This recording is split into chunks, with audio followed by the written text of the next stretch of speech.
जैसे 2026 में मुझे पेपर देना है, तो इसके लिए कुछ बेस्ट रणनीति बता दीजिए सर। इंपॉर्टेंट ये पढ़ना, जो पढ़ेगा वही पास होगा, जो डिजर्व करेगा वही इस एग्जाम को निकालेगा। आप केवल करंट पढ़ते जाएंगे और करंट करेंगे तो आपको तबाह कर देगा, क्योंकि आप इस एग्जाम को नहीं निकाल पाएंगे। जितना आप प्रैक्टिस करेंगे सी सेट, उतना ही आप कॉन्फिडेंट होंगे, और बिना सी सेट के प्रीलिम्स तो निकलना मुश्किल ही है, नामुमकिन। सर मेरा नाम रविशेखर है।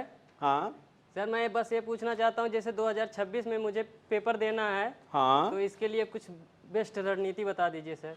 2026 की बेस्ट रणनीति क्या Yes, है sir. ये बताना है। बेस्ट रणनीति पढ़ना है, ठीक है। लेकिन अगर मैं 2026 के एग्जाम की बात कर रहा हूं कि अगर आपको 2026 का एग्जाम देना है, 2026 का अगर आपको प्रीलिम्स देना है, मान लीजिए सामने प्रीलिम्स ही है और आपको प्रीलिम्स का एग्जाम देना है, तो आप ध्यान रखिए प्रीलिम्स के लिए सबसे इंपॉर्टेंट 2-3 बिंदु पर ध्यान दीजिए। नंबर 1, आपको कंटेंट पर जोर देना है, ठीक है। कंटेंट का यहाँ क्या मतलब है? कंटेंट का मतलब है आपका सोर्स जो होगा, सोर्स बुक के रूप में होगा, या जो भी आप स्टडी मटेरियल आप ले रहे हैं पढ़ने के लिए, वो कंटेंट को आप फिक्स कीजिए। बहुत ज़्यादा अगर आप कंटेंट रख लेंगे तो समस्या आपके साथ खड़ी होगी कि उस कंटेंट को आप रिवाइज ही नहीं कर पाएंगे। तो हर सब्जेक्ट अनुसार आप अपने कंटेंट को पहले फिक्स कर लीजिए कि मुझे यही पढ़ना है, और ये गांठ बांध लीजिए कि आप केवल वही पढ़िए जिसको आप रिवाइज कर सकते हैं। उन कंटेंट को मत पढ़ने की कोशिश कीजिए जिसको आपको रिवीजन करने में ही समस्या आ जाए। तो पहले तो सबसे इंपॉर्टेंट ये पूरे एग्जाम का खेल जो है, प्रीलिम्स का खासकर खेल जो लोग नहीं समझ पाते हैं, वो खेल कंटेंट में छिपा हुआ है। क्यों किसी के लिए प्रीलिम्स निकालना बाएं हाथ का खेल है, और क्यों किसी के लिए प्रीलिम्स निकालना सबसे मुश्किल काम हो जाता है। हालांकि ये बहुत अनप्रेडिक्टेड एग्जाम है, टॉपर भी प्रीलिम्स से डरता है कि पता नहीं इस बार प्रीलिम्स होगा कि नहीं होगा, लेकिन वो इस बात को जानता है कि उसका कंटेंट फिक्स है, जो ट्रेडिशनल है। करंट की बात नहीं कर रहा हूं, जो ट्रेडिशनल है और वो फिक्स है, तो उसको वो बार बार पॉइंट वाइज रिवाइज कर सकता है, तो उसके लिए बड़ी बात नहीं है। अब कैसे फिक्स कंटेंट को आप खोजेंगे? सबसे इंपॉर्टेंट बात है, आपके पास हमेशा प्रीवियस ईयर क्वेश्चन होना चाहिए। और प्रीवियस ईयर क्वेश्चन से आप पहले यह पता लगाइए कि कहां से सवाल बहुत ज्यादा पूछे जा रहे हैं। जैसे मैं आपको एक एग्जांपल बता रहा हूं, मान लीजिए पिछले 10 सालों में अगर बात करें, सबसे ज्यादा सवाल इकोनॉमी में बैंकिंग से पूछा गया है, जिसमें बैंकिंग भी है, आरबीआई भी है, मुद्रा भी है। इस टॉपिक से सबसे ज्यादा सवाल अगर पिछला साल भी आप उठाकर देखें तो 18 सवाल में 7 से 8 सवाल केवल इसी टॉपिक से है। तो अगर आपको पता है कि 7-8 सवाल केवल इसी टॉपिक से आ रहे हैं, तो आपका सारा फोकस पहले इस पर टॉपिक पर होना चाहिए।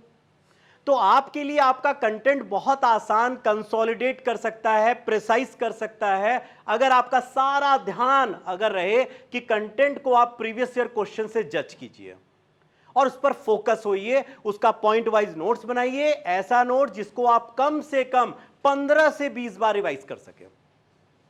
बहुत बड़ी बात है कि अगर अब से प्री का एग्जाम है तो आप 4 महीने में पढ़िए, और लास्ट का महीना 1.5 महीना आपका केवल रिवीजन का होना चाहिए।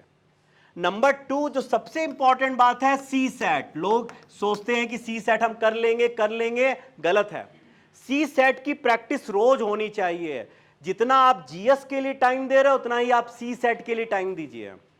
3 घंटा अगर यहां दे रहे तो 3 घंटा यहां भी दीजिए सेल्फ स्टडी में।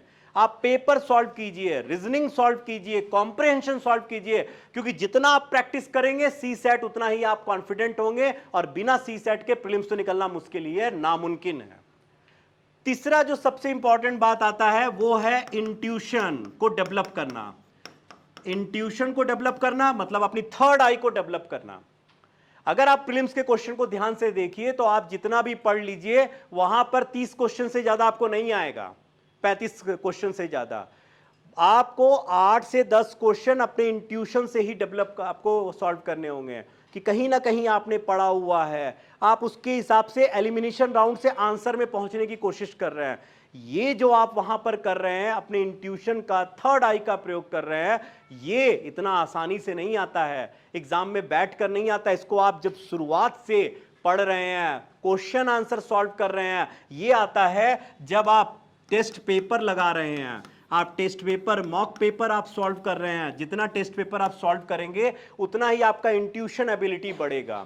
आप क्योंकि जब टेस्ट दे रहे होंगे तो आप समझेंगे कि कहां आप गलती कर रहे हैं, कहां आप ट्रेडिशनल कंटेंट को भी गलती कर रहे हैं तो वापस कंटेंट को रिवाइज करेंगे, कहां आप करंट को नहीं पढ़ पा रहे वहां करंट को उससे जोड़ेंगे, और साथ ही साथ आपको यह भी पता लगेगा कि कैसे मैं एलिमिनेट करूंगा, एलिमिनेशन राउंड कैसे लेकर आऊंगा, या किस तरह से चीजों को मैं डेवलप करूं कि मैं अपने सही आंसर तक पहुंच जाऊंगा।